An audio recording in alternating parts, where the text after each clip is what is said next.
Hello friends and welcome to Geeks for Geeks. In this video, we'll see how to add 1 to a given number without the use of arithmetic operators. The problem statement says write a program to add 1 to a given number without the use of any of these operators. So if the input is 12, output should be 13, and if it's 6, output should be 7. Now we'll discuss two different solutions for the problem and both use the binary form of the number but follow a different approach. Solution 1 uses bitwise operators.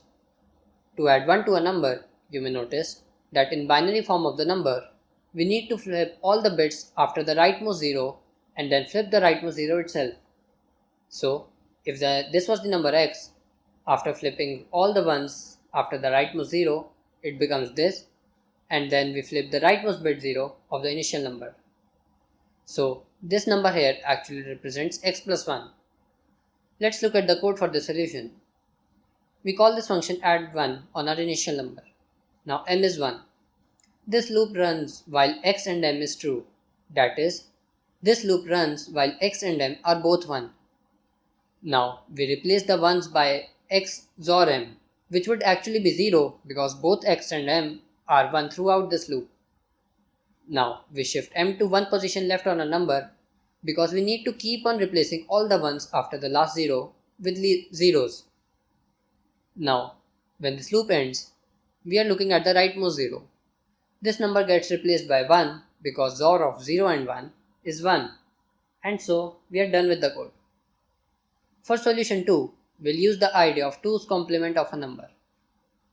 Note that to calculate the negative of a number, all you need to do is a bitwise complement of the number and then add 1 to it.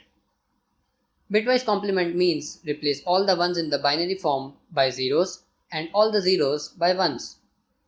Now, if we replace x with its bitwise complement, we get negative of bitwise complement of x as equal to x plus 1, which is exactly what we need to find.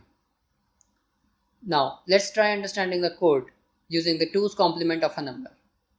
So, if we have 111, which is a 3-bit number, its 2's complement would be 7 minus 2 to the power 3, which is minus 1. For 1011, it will be 11, it will be 11 minus 2 to the power 4 because it's a 4-bit number. Now let's see an example which shows how exactly we'll be calculating x plus 1 using 2's complement. If x is 2, we can write it as 0010 in a 4-bit representation. Now bitwise complement of x gives us 1101, which is 13 in decimal. This will be the negative of bitwise complement of x. Now, if we try to interpret this in 2's complement form, then we get 13 minus 2 to the power 4 with a negative sign outside, which gives us the desired result 3. The code for this is very simple. Call the function on the number and just return the negative of the bitwise complement of that number, which would give us x plus 1 as explained earlier. Thank you for watching the video. Please leave us your comments.